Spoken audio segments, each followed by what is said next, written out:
Hi, my name is Maria Seaton. We're doing a lunch and learn here at Poets Walk in Fredericksburg. This is Martha Cross. I'm with Amedisys AseraCare Hospice. and Gabby Coronado with Coronado Law Office. I'm gonna step out of the office. And we can get started? Okay. Yeah. Well, thank you guys for joining us. For being so accommodating. Thank you for not letting us out there and freeze. What happened to the weather? Who knows? But I just wanted to start off with a story, which I know some of the people here have heard before. I've been doing hospice for a while now. This is a true story. So I was working in Fauquier County, and I was called to go to Fauquier Hospital for a patient that was needing hospice services and was discharging. Usually when I get a call from a hospital for a patient needing hospice, it's pretty late, in the game, and which we could have helped a lot sooner, but that's another in-service. But so I showed up, and the patient, this gentleman, for example, had cancer, and it spread. Okay, Trisha, the cancer had spread. And if anybody know, when that happens, it's very painful. It's this horrible disease is just kind of eating away at the organs, and it's absolutely painful. So the patient's incapacitated. He cannot make his own decision. So unfortunately for him, he did not have any advance directives or a power of attorney or a living will. He had nothing. So the hospital has no choice but to call a next of kin.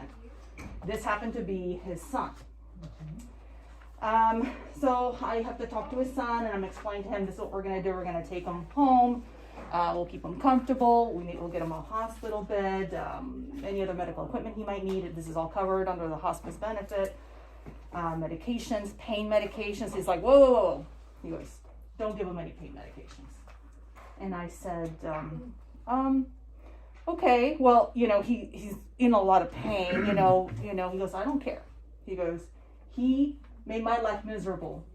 So therefore, now it's his turn to pay for how he treated me all my life.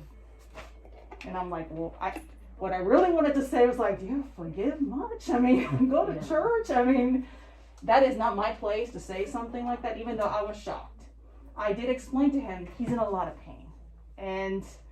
But the decision was left to this and he was in charge. Ungrateful knucklehead, which Gabby will tell you more about later, because he was in charge. So, and it's unfortunate. I've had patients' families say, I don't want him to have any pain meds because I don't want her to become addicted to morphine. I hear that. I'm like, really? I can't say that. But, in my I hear case, that all the time. so what? So what? It's like It's not like they can get up and go get the morphine and become an addict, and but I can't say that. That is a decision that family member has chosen because that person did not have advance directives in place. And so, if you do not have those in place, and you trust that your children love you and will make the decisions for you, hopefully, and everything will be okay, but as you just heard, it doesn't happen all the time. So, do we want someone else to make this decision for us, or do we want to go ahead and talk about our decisions now? And you don't have to be old for this. I mean, young people, you never know when our time is going to be. I've talked to my spouse repeatedly. I do not, like, for example, me, I don't want to be a vegetable. I don't want to be intubated. Well, if I'm going to coma, just keep me alive for a couple of days. But then if I'm not pulling through, unplug. Everybody has different wishes. Me, I do want morphine. I'm sorry, but at the end of life, and I'm in a lot of pain, I want to feel good. I want to feel comfortable because this is a fact. Our patients on hospice that are under any kind of pain management have a better way of communicating with their loved ones. Mm-hmm. And towards the end of life, they like to communicate with their loved ones, or at least vice versa, or whatever. They're just more comfortable. So we'll get started. So our goals, now mind you, this was a PowerPoint presentation. I thought it was outside, so that's why I printed it out for you guys. Is to discuss advance directives and end-of-life care decisions. We're going to learn the different types of advance directives, recognize the advantages and disadvantages of advance directives, and identify resources that can help you complete your advance directives. So do you have a map, a written plan stating what healthcare treatments you would or would not if you could not speak for yourself. I just mentioned I do not want to be prolonged on a vegetative state. You know, that's one of my plan. My plan is if I'm in a coma after a certain amount of time, unplug. Or don't give me pain medications, you know, or something. And I've had patients like that. They don't want to be feeling high towards the end, and that's fine. But these are maps. These are like things, your wishes. So why is it so important? So now we're going to hear about Victor's story. Oops, I didn't get Victor's story. Well, to make it short, because I know we're just trying to, save on time. It's a similar story to the story that I just showed. He did explain to his family that he wanted certain things, but he never had them written down, because I honestly, I haven't written down everything I wanted. I just told my husband, but I trust him as a decision maker that he's going to grant my wishes. But anyway, so basically Victor's story was that it wasn't written down, family wasn't involved, and then he had, and here's another thing that happens. If no advance directive is in place, let's say you're my sister, you're my other sister, and both of you want to be involved in my decisions, but this one's telling, I want Martha to go to the nursing home. Oh, no, she's coming home with me, and we're going to use her inheritance to pay for private duty care or whatever. Or this one's like, no, let's take her to an assisted living. And then they end up fighting. And then what happens? So it was, to have the whole family involved in your decisions, my parents already told me, Martha, you'll be medical power of attorney. My sister is going to do the estate, and this is a decision. You can talk about it, but ultimately, whose decision is it? Because it's in this situation with Victor, he had like multiple people wanting to make that decision, and there was a lot of conflict. Meanwhile, Victor's in the hospital. He needs to get out. He needs to be discharged, and these two sisters are not cooperating. And Valerie, being a social worker, knows all too much. Sometimes she's got to be a therapist as well, and get family to be on the same page. Because and then I've had situations where, no, I don't want her home. No, I don't want her home either. Nobody wants to take this patient home. She's a pain in the butt. And so it's just those kinds of things that we have to be, hopefully you talk about it with your family prior to becoming a disaster, which sometimes that happens. So why do you need an advance directive? Your wishes, like we said, need to be known. Only used if you are unable to express your decisions. Now, we've had patients that are on hospice or end of life, and they still can make their own decisions. They're not far dementia. Now, just because you have dementia doesn't mean you can't make a decision either. There are dementia people out there that are still driving, that are still going to work. So that doesn't mean you are disqualified from knowing what's best for you. And this can happen to anyone at any age. And give your loved ones a gift of peace of mind. Write down your wishes. And that's what this 5 wishes is, just so you know, everybody can get a copy of this. In the state of Virginia, we do not need an attorney to verify or confirm this 5 wishes. That is a legal document, and you can start with that. You can go to their website, 5wishes.org, and get more information about the state of Virginia. But this by no means is not like what Gabby's going to talk about, like a will and living will and estate planning, all that. So that's why she's here too. Now, most Americans, 88% feel comfortable discussing issues relating to death and dying. I'm actually quite surprised it's that high. Yet research has found that 42% have a living will. So what are advance directives? Advance directives are a written statement of your wishes, preferences, and choices regarding end-of-life health care decisions. A tool to help you think through and communicate your choices. And it is a roadmap for your future health care. So, what are advance directives? Written instructions about future medical care are only used if you are seriously ill or injured and unable to speak for yourself. 2 parts in advance directive are, one is a living will, and the other one is a medical health care power of attorney. A living will is one part of an advance directive. A legal document with your wishes about medical treatment. You choose what you want, what you do want, and what you don't want. And think of it as a route on your map, and it is your journey. Medical power of attorney. This is a document that specifies who you want to make decisions about your medical care. The person is authorized to speak for you only if you are unable to make your own medical decisions. They also may be called a healthcare proxy or agent, a healthcare surrogate, or a durable power of attorney for healthcare. So this would not be needed if they have a medical directive themselves. Advanced directive? Right, the advanced directive. Well, it depends what's in the advanced directives. Okay. Yeah. You So could you have, could have both. because things can come up, Right. and then you're unable to make your decisions. And if there's no medical power of attorney, then who's going to place you elsewhere Right. unless it's specified here? So, but then I want Gabby to get involved in the Okay. power of attorney. She's gonna be more knowledgeable about that. Preferably, you'd like to have everything, Mhm. you know, a medical power of attorney. Then there's also a backup medical power of attorney. I've seen that, a secondary, your advanced directives, which you can do yourself.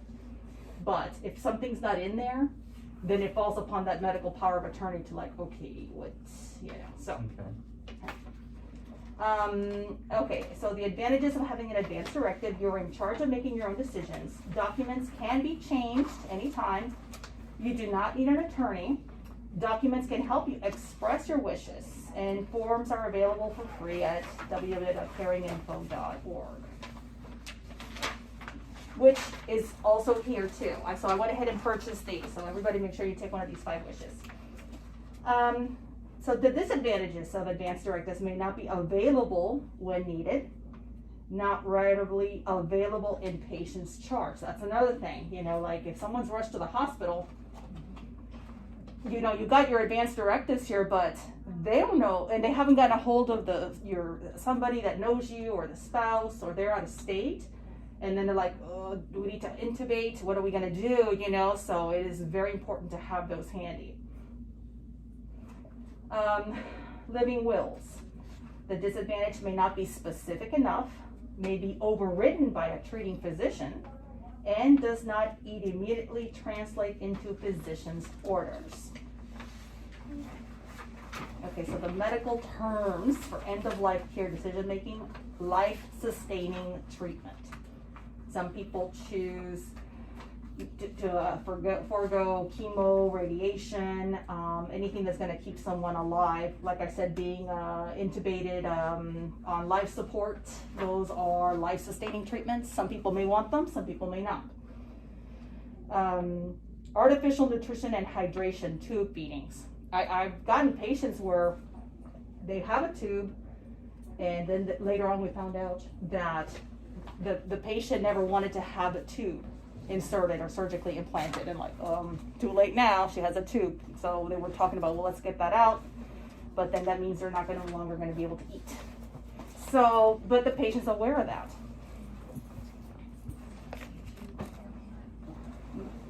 Cardiopulmonary resuscitation, CPR. Do you know what a DNR is? I know you do, but they do. Do not resuscitate. You know, most of the time what I see in elderly patients, they do have one in place. Younger patients do want to be resuscitated. You know, the danger is what happens when somebody's resuscitated. I don't know if you've ever seen that little, what do you call that, bumper thing from the paramedics. It's just, let's give you those chest compressions and can, you know, break some ribs and the sternum, especially in elderly people. Most of them choose, I want a DNR in place. If I stop breathing, if my heart stops, let nature take its course. It's a tough decision, you know, that's everybody's choice, you know, but talk about it with your family and loved ones. That's the DNR I was just talking about. Palliative care and hospice. So palliative is just, it's just a nurse practitioner that comes to a patient's home once a month, once every 2 months, just to do symptom management. I say, when I describe palliative versus hospice, palliative is like this piece of a pie with a nurse practitioner. Hospice is the entire pie, including the nurse practitioner too. But a lot of people are afraid of hospice. So they're like, I'll do palliative. Okay, not realizing they can get a lot more benefit from having the nurse, and my nurse is right out here. the aide, a social worker, just like Valerie, a volunteer, a non-denominational chaplain, Does 24-hour Medicare care. pay for palliative care? Medicare? I believe it does. They do? Yeah. We don't do Okay. palliative Right. care. I wondered if they did. You can't have palliative care and hospice at the same time. No, I And know. you I can't have always home tell health and palliative. some people, hospice, they're just so scared of. Yes. And I tell them, you can be on hospice for a long time. Yeah. I kind of, so I mention palliative sometimes. It's sort of a precursor Yeah. to hospice. It's easier for them to You're digest. right. and Yeah. so- Yeah. yeah. I know. Anyway, so that's part like I know I'm biased of course, but I know when I become that prognosis of 6 months or less, I definitely want hospice. So many people get it a week before they pass away. It Yeah. happens so often, we find out. If it's a patient coming out of the hospital, Yeah. the average length of stay is about 5 days, Yeah, they do which is not. horrible, but better than nothing. Yes. Where we can, but the problem is doctors are not talking to patients ahead of time. They're just waiting until it gets to that point. That really is the issue. They don't want to be the bad guy. I It's the get it. doctor, yeah. They Well, always want hospice care has changed over the years, just like nursing home care has changed over the years. Mhm. And the community is not changing their Their knowledge of image. that. Yeah. They want to give them hope, so they Yeah. don't bring up hospice. Oh, doctors have told me, no, I'm in the business of curing people. This is Well, what, that's this very is what I'm caring doing. to provide good care at the end. I was like, I'm not in the business of killing people. We want people to live as long as possible, but with our help, they can live longer, and that's a fact. I've actually had patients on hospice that actually got better and came off of hospice. With their home health. Mhm. Yeah, Yeah, we we've had call them people- graduates. Yep, yep, exactly. Isn't that great? Yeah. Yeah, it's just nice support. From Miss Gillespie. But I'm not knocking palliative care. If they had, at least they're getting something, If they're at home and they're obviously terminal, at least palliative care is involved. So other directives, pulse, molts, and 5 wishes, which I'm giving you 5 wishes. I think that is the most easiest forms you can get. You can do it online, but you have it there in paper. And that you can go through with your loved one and talk about it, fill it out. I don't believe you need to get it notarized, if I remember correctly, and then you can give it to your attorney if you want, but keep copies of it, give it to your children, especially your medical power of attorney, discuss it with them. These are your wishes. Give it to your primary care as well. The more the better, because like that instance when I had that hospital, that guy, Victor, rushed to the hospital, where are the advanced directives, who's got it? And then everybody's out of state and different time zones, and it was a big mess. So free resources from caringinfo.com, the state-specific advanced directive forms, like I just said with Virginia, that is a legal document. You don't need an attorney signature or approval for that one. Information on planning ahead and talking with loved ones and care providers. Yeah, feel free to talk to your doctor about your advanced directives, your specialist, your family. And if you guys want, because this was supposed to be electronic, I can send you this, take my card and email me and I can send you these links. Additional resources and information in case you need more than what I'm talking about. But anyway, that's it for me. I think that was the last page. Yep. And unless you have any questions. So, power of attorney or anything like that, do you have to register it with the county or anything like that? I'm gonna let Gabby, Oh, yeah, because she is an attorney. Okay. Yeah, the power of attorney. Hey, Gabby. Yes. Okay. So from What was the question again? Yeah, she's an asking question. So, like power of attorney, do you have to? I know sometimes you got to register things with the county. I don't know if or your will or anything like that. No, you don't have to. No. Oh, I heard you had to. But why don't you go ahead Okay. and start? Let's get started. So I'm Gabby Coronado. I'm an estate planning attorney, so this is all I do because I like doing this. Now, I have a joke. I was practicing spelling sentences with my daughter. She's in 6th grade. She's 12. Pray for me. And the sentence was, the lawyer's explanation was so lengthy it bored the audience. I was hoping it wasn't a prophecy. So I'm hoping that I don't bore you. My accent is from Puerto Rico. My parents are Cuban. I was born in New York. If you figure out where I'm from, let me know. Just a little bit about myself. I went to American University. graduated in 94, went back to Puerto Rico because my mother was sick with cancer. And then I stayed and studied law. I graduated in 98 and I've been licensed since 99 in Puerto Rico, and then since 2016 in Virginia. I'm gonna cover 5 myths of estate planning. One of them is I'm not old enough to worry about estate planning yet. Well, my mother was 51 when she passed. And before she had 6 months to live after her diagnosis was cancer. Before that, she was very active. So there's nothing to say. There's no expiration date available for us. We just have to, take it as it is. Another quick story. I'm married and I have one daughter, the 12-year-old, and I also have 3 stepchildren that are adult. And sometimes I use that word loosely. Well, my stepson, a year and a half ago, was in a motorcycle accident. He was racing at a racetrack, and long story short, he ended up he's in nursing home. Okay, he was in a coma for many months. Now, what happens when you do this kind of work is your stepchildren don't have this kind of documents. So, yeah, he was young. He was in his late 20s, and he had no money. Why worry about this? Well, now he's incapacitated, so he gets Social Security benefits. Who's gonna manage that? Okay. Who's gonna make medical decisions for him?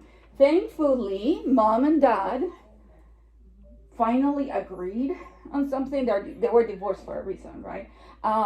He's my stepkid. So thankfully they agreed on those decisions, because this story could be a lot longer. Because he had no assets and he was completely out of it. It wasn't like he was going to argue. They were able to go to court and name my husband in charge of the money and both of them in charge of the medical decisions. They agreed. It still took 3 months and $2,800. And that's cheap because it wasn't per hour, because nobody was contesting it. He didn't have to pay the guardian ad litem, and I'll explain what that is. And he didn't have his own attorney because he wasn't in the right mind to be able to do anything about this. Guardian ad litem is an independent attorney that represents the incapacitated person or a minor child. If you have gone through a divorce with minor kids, you might have needed one of those. If you have money, you have to pay the fees. Since he didn't have money, the incapacitated person, he didn't have to pay the fees. So it was cheap, okay? And I say that because sometimes the concern is, how much is this gonna cost? I'm like, how much is gonna cost if you don't do it and need it, okay? So I'm not old enough to worry about estate planning yet. Again, if you have a crystal ball that's working, that's great. If not, you just don't know, and it's a matter of having to update it as things change. But a lot of us do have assets, okay? I'm richer dead than alive because I have a lot of life insurance, but I have a 12-year-old. So even if she was a master at money management, which she isn't, she still couldn't manage that money by herself. She needs a co-owner. Okay, so I need to, even though I can't count with that money for me because it's for when I'm dead, I have to plan for it. Okay, so I have life insurance, right? A lot of us might have a real estate, a house, that even if it's mortgaged, it should have some equity. We have to plan for that. We might have a business. We might have retirement accounts. IRA, 401k. We have to plan for that as well, and investments, okay? If I have a will when I die, things will work out just fine, maybe. So the process, when I talk with a mask, I get out of breath, and I have allergies. I've had that shot, so it's allergies and I'm talking. So wills. wills, so the purpose of a will is to say that I want these people to receive these things, right? Then you take that will to court for the court to order those things to happen. You still have to go to court. If you die without any documents, you go to court, and the court opens the book, the law, and says, well, were you married? Did you have children? Let's see who's inheriting. So in order to bypass the order in the law, you create a will and say, I don't like that child. I like these two better. I'm giving everything to them, okay? But you still have to go to probate. Concerns with probate, purpose of it. First, it resolved this dispute. So this child obviously is complaining because you took them out. So we'll figure that dispute out. We're gonna pay the creditors, make an inventory and appraisal of the assets, and change title of the assets and distribute those assets. Now remember, I have a minor. So we're gonna get to that in a minute. Why might you want to avoid that process altogether? First, everything in court, almost everything, is open to the public. So, I mean, meaning you can go to where are we, Frederick Square Court, and see about your neighbor's divorce, what happened there. Take a look at that neighbor's probate, what happened there. It's open to the public. Okay, except for when the court shut down, that was the only moment. So it's open to the public, and you might want more privacy than that, either for you or for your beneficiaries. Again, it can be expensive. That same process that we went through my stepson, we could have saved a couple $1,000 had he had not a will, a power of attorney, and a healthcare directive. So it can be more expensive in the long run. Maybe in the beginning it's not, but in the long run it can be more expensive. It's time consuming, and it can be, you might have multiple probates. So let's say that one of you has a house in North Carolina. Guess what? Virginia doesn't have jurisdiction over that house in North Carolina. You're a resident of Virginia, so we do a probate here, and then we go with that will to North Carolina, and we do a probate for that property. Okay? And if you have a house in California, good luck. So you need an estate plan. Remember, we have that child. So what happens if there's a minor involved in that will? The court can't say, okay, here, $500,000 for you, little girl. Good luck and make good decisions. What the court is going to say is who's going to manage that money for her. And I love my husband. We're still married, and he's the father of that child. So for this sake, I'm going to use a divorced woman who hates her ex, obviously because they were divorced. And I met that unicorn couple in which they got along and everything was great, but that's it. It's just one person I met that worked out. And she doesn't want the father of the children to manage her assets. Well, she has a will, and the children are the beneficiaries, and father's going to name me as the guardian of the assets. Obviously, he's the father, he's going to be the guardian of the children for their physical, right? I'm not talking about that. I'm talking about the court now has to name somebody to be in charge. Who's going to be in charge of the assets for those children while they're still children? And then that person, so the court is in charge of naming that person because you didn't do something about it. And that person is now attached to the court system until the child is 18 or 21, depending if you make decisions in the will as to extend it to 21. And at that age, here you go. Good luck, do great things. And, sometimes it works out, sometimes it doesn't. And that's it. You lost your chance to plan. So that's sometimes a problem with that system. Okay? Myth number 3. My estate isn't big enough to worry about probate and estate taxes. So I'm gonna deal with estate taxes first because that's the easy one. That's probably true. I say that because estate taxes mean death taxes. I'm not talking about the state of Virginia, but a state with an E. It's death taxes. Taxes because you had $10,000 and at your death you gave it to me, thank you.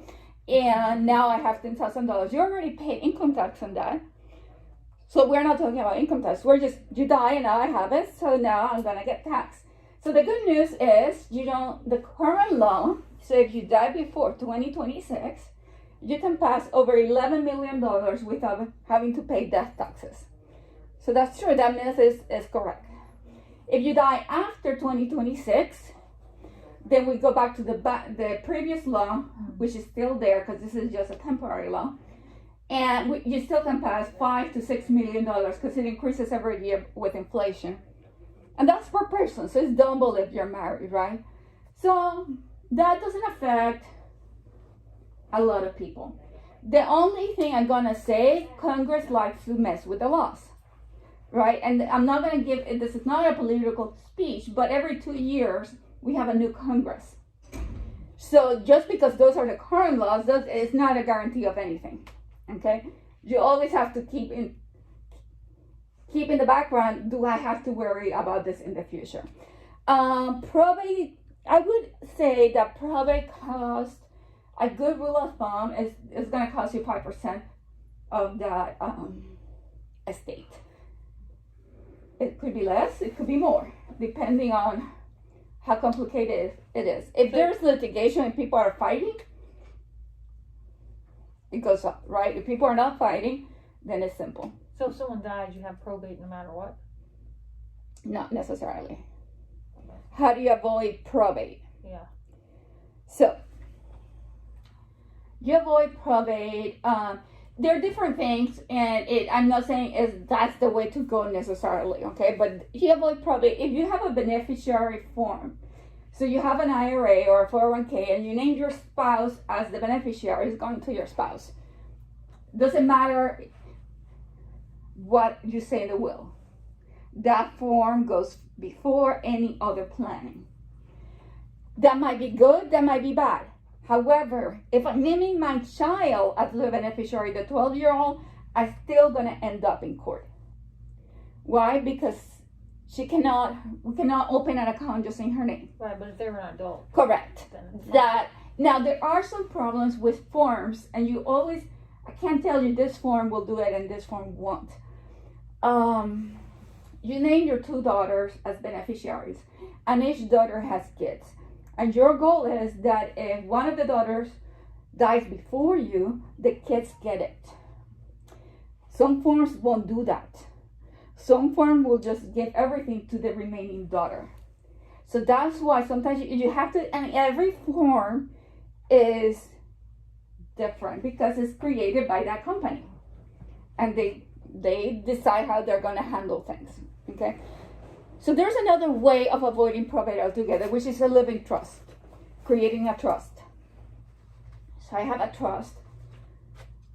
My assets are in there, and I was going to get there anyway, so my assets are in there.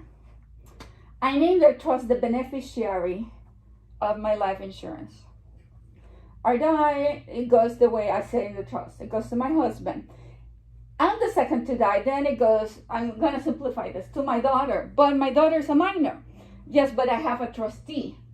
And my trustee, when we're both dead, is my sister. So my sister, so the owner is going to be Gabby's trustee, Patty, for Isabella Ayala, right? Like that would be, I didn't change my name. So that would be the, so Patty, my sister, doesn't have to go to court at all. And I'm not constrained by those ages that we talked about. Actually, because I lost my mother when I was 22, I know that and it's one thing if you're very responsible at 22 and you still have your parents living that you can ask them for advice. It's another thing when you're angry because you just lost your mother and fighting with your dad because well, he's the one left living, so you have to fight with somebody.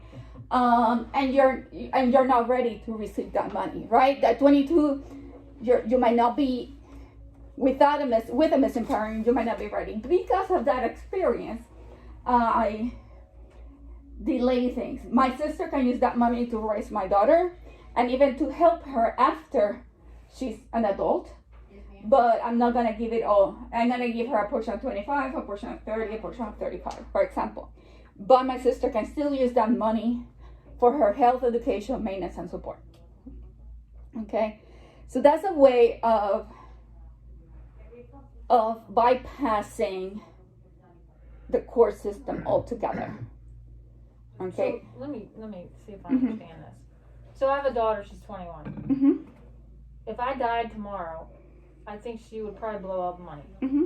Okay. So I sold my house, so I don't have any of that anymore, but Mhm. I have cash and all that kind of stuff.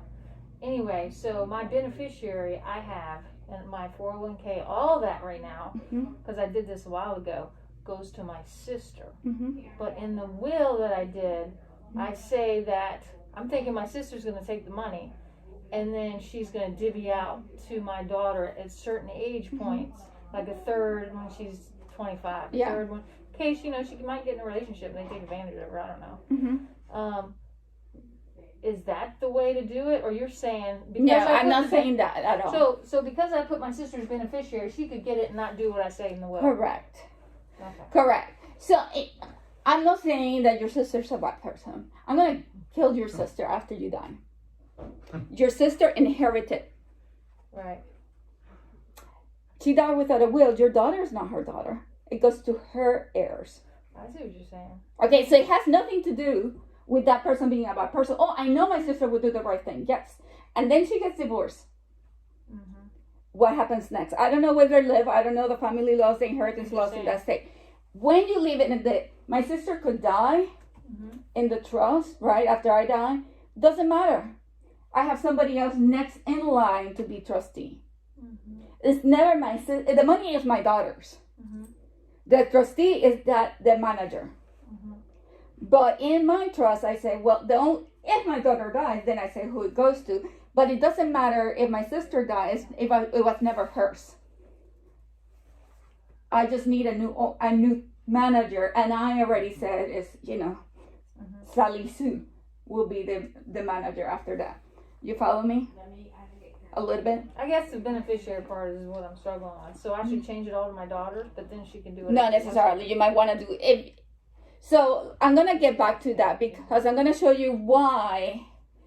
So you could change it all to your daughter. Mm-hmm. Right now, the will is useless because you're saying everything goes to your sister. Right. Okay? So that will would cash whatever else doesn't have beneficiary. Mm-hmm. Okay, if your sister died before you, then that will become useful. If she dies after you, she inherited. Mm. Okay. So what? So that's a concern. I'm gonna get to that in a second. Let me see. Okay, actually, we're there. Anyway, so the problem is not gonna use her daughter as an example. What if you have somebody like my stepson who is unable to manage the money at all? He has government benefits.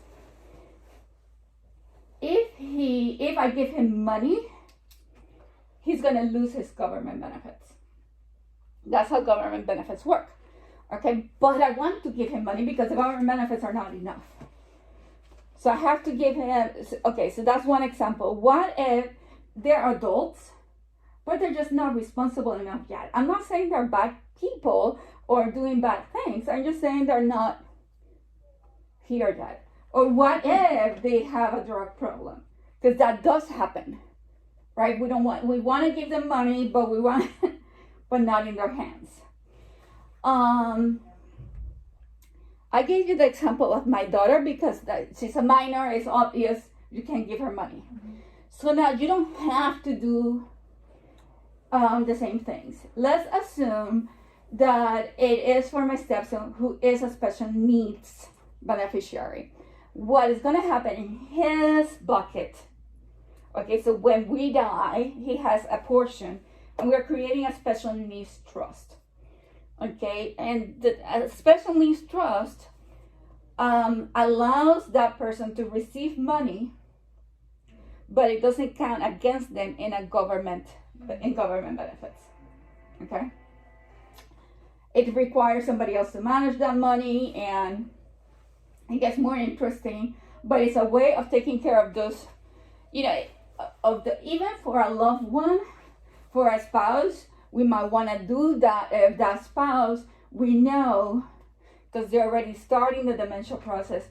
If we don't live long enough, they might need a nursing home, and that's going to cost a lot of money. And we want to save some money for the things that the nursing home doesn't cover. So it's another way of taking care of those people without disqualifying them from those government benefits. What could we do for a person who has a lot of debt?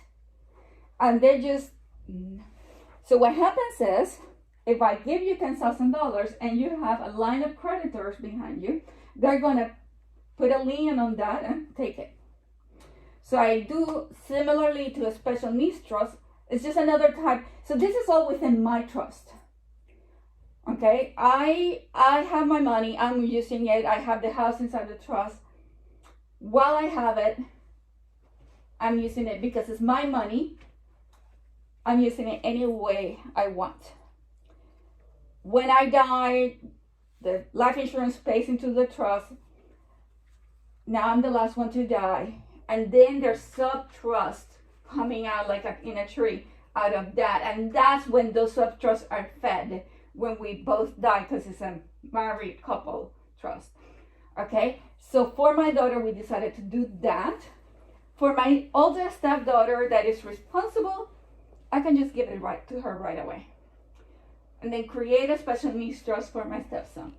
And for the second stepdaughter, I'm gonna give her a lot of money on medical debt. Okay, she has a lot of debt, medical debt. We want to protect that money from those creditors. We do a trust with a lid, in which she cannot require the trustee to give her money. The trustee just gives it to her when the trustee thinks is good. Because she cannot require it, the creditors step in her shoes, neither can the creditors. So the creditors can say $200,000 from there. Good luck. And there goes, that was it. That was all her whole inheritance. You follow me? So it's a way of protecting somebody who maybe has a lot of student loan debt. Maybe they're a great, I like to use an OBGYN, for example, because they get sued because the kid was ugly when they were born. No good reasons. And we want to protect that inheritance. So it doesn't have to be bad things. So a trust can do that also. For your daughter, we might delay. We can say we can get as creative as you want. We can say you get it at, like you mentioned, 25, 30, 35. Mm-hmm. We can give you the income. We can use you can get creative if there is not a typical concern like a special needs, right? Okay, so I want to move from trust to, so the trust and the trustee manages the things inside the trust. Okay, so that's one document that you might or might not need. Not everybody needs it. A will works with that. So now what are the things, but those things are going to cover you when you're dead to distribute your assets. And while you're alive, a trust can protect you from yourself. So, husband and wife have a trust. Wife loses it because husband drove her crazy.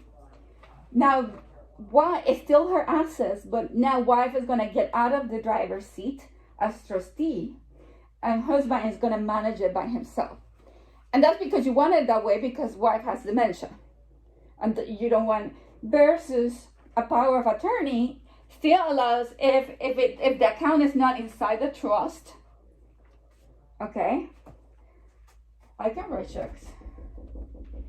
Yeah, I can name you as my power of attorney, which allows you to write checks for me. but it doesn't take me away from writing my own checks in my own account. You follow me? So what is a power of attorney? We talked about Medical power of attorney. yeah, we talked about medical power of attorney.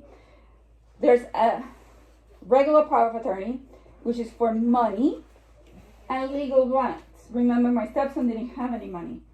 He had legal rights. So while we got that court order saying my husband was in charge, the hospital applied for Social Security and applied for Medicaid because the hospital wanted to get paid. So my point there is, had my husband and his mother not appear to the scene, somebody's gonna show up to that court knocking saying we need to name a guardian for this person.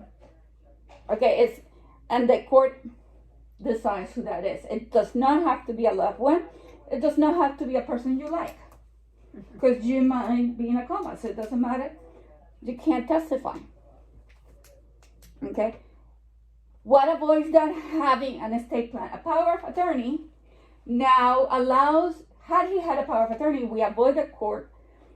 And now his dad would have power to apply for Social Security, to apply for Medicaid, to manage that money, to make decisions for him, to sue somebody if somebody was responsible for his accident, so on and so forth. Okay? A power of attorney can be effective immediately, so we don't have to prove anything, just that we have that power of attorney. Or it can be effective only if you're mentally incapacitated, which we have to prove by either getting some doctor to say that you're mentally incapacitated, or the court to say you're mentally incapacitated, or you disappear for 6 months and we don't know your whereabouts. The power of attorney is as good as the information it contains. Okay,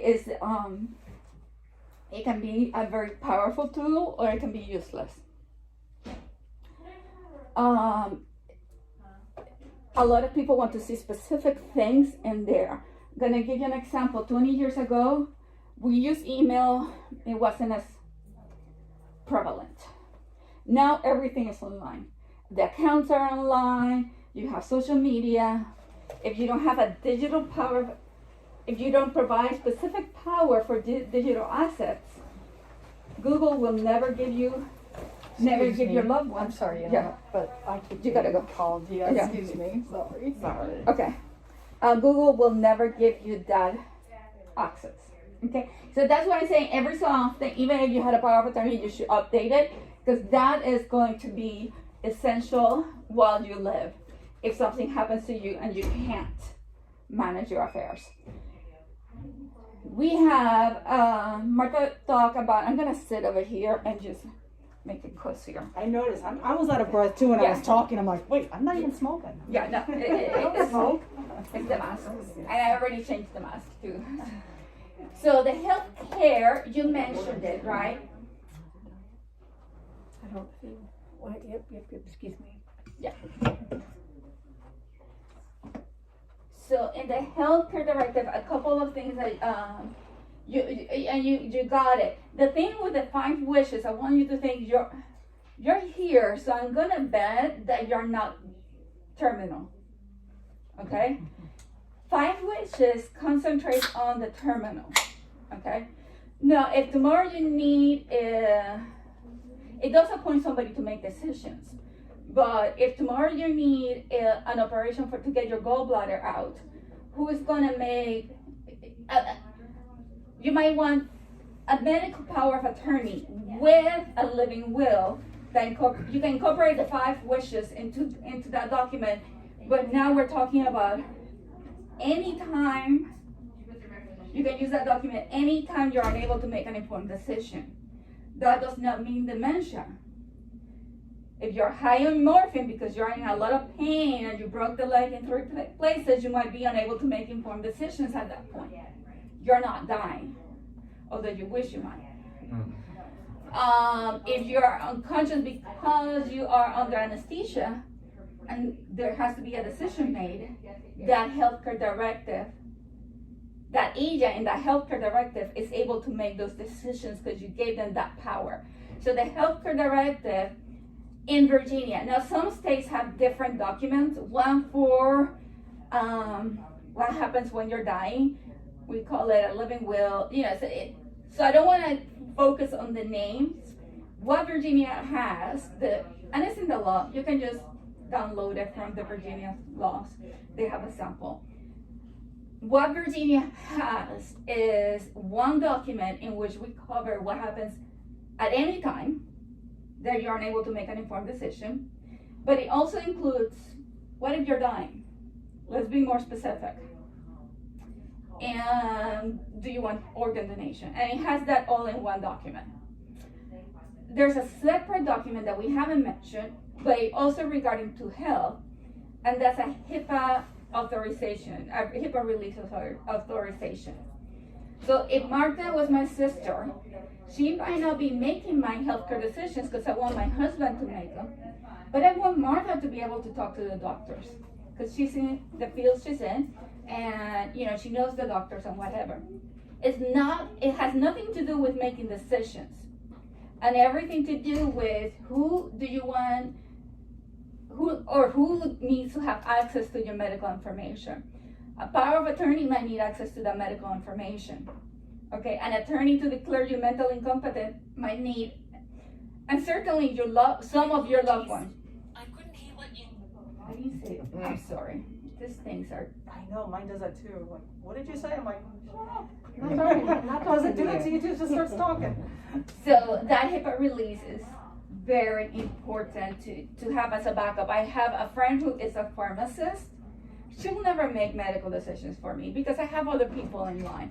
But she can translate medical terms into English and talk to the doctors and explain it to me.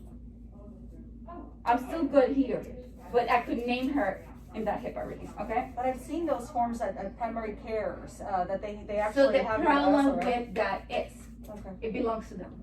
Oh. It doesn't belong to you, okay? If you go to the hospital, they don't have that HIPAA release. If you own that, now I'm gonna explain how to get access to that. But if you own that, your loved one can come, look, you need to talk to me. No matter what you fill out or couldn't fill out before you ended up in that accident, okay? So one of the things they mention is, this is as good as it's accessible. Something I do for my client, but you don't need to meet my client in order to take advantage of this service. It's called DocuBank. Docu like in document, bank.com. And they'll give you a personalized card, okay, in which I'm gonna show you a copy of that card. Okay, so this is the size of a credit card, but this is a picture of the sample they sent me. They're going to put your name, give you a member number and PIN, emergency contact, and it has a space for allergies and medical conditions. You send them your HIPAA release, your healthcare directive, and anybody with your member number and PIN can take a look at those. Okay, so you don't have to find those documents at the last minute, okay? One thing I recommend my clients is take a picture of that and send it to your loved ones. Because if your husband is having a heart attack, you're not waiting around to get his wallet. You're calling 911 and getting that ambulance, but you have your phone with you, right? And then you show them this, and it works. I've used it, thankfully it wasn't that crazy, but I've used it with my husband. He had his wallet, he was in the hospital. I said, go to this website. This is his member number, this is his PIN. There was his healthcare directive, there was his HIPAA, okay? And that's one easy, convenient, there are other people that do this type of thing. This is the one I use for my clients. Is it free? Probably not. No, it is, my clients get a discount, so I pay for the first year and they get a discount, so in the future, so for them it would be $25, but let's say it's double that, For life? no, per year. Oh, per year.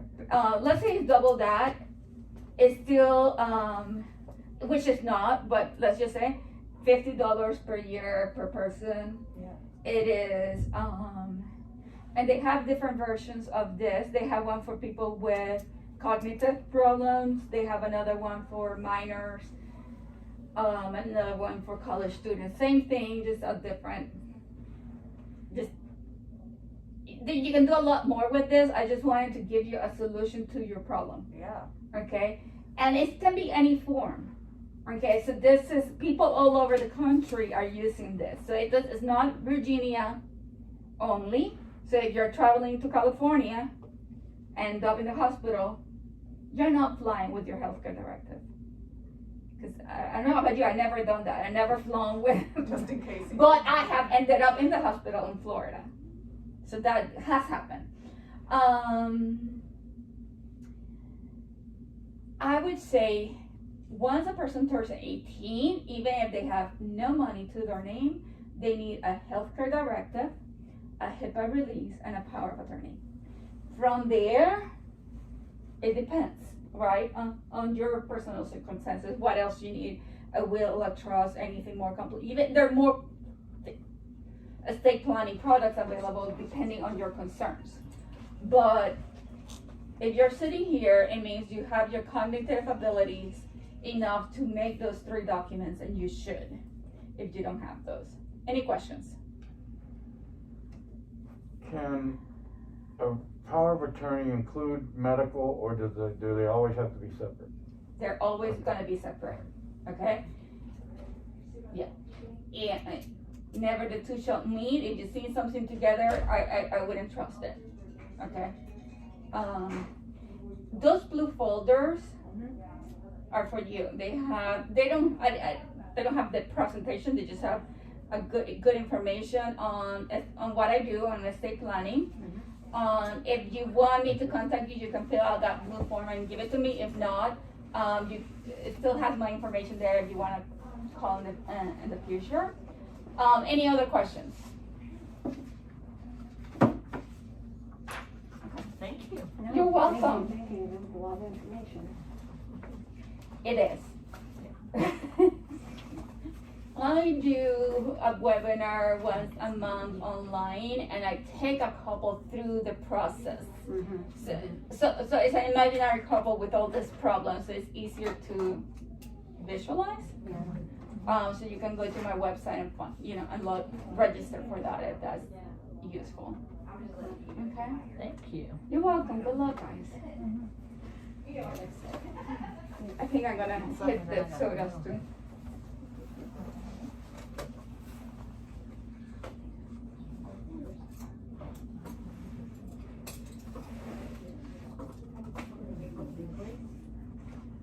Lots of cheese.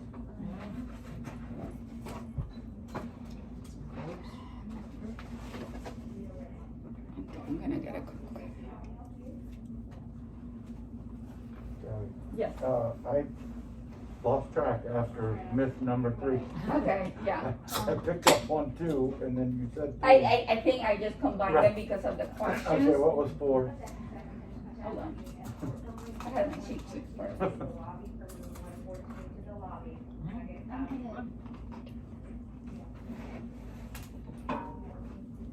Thank you.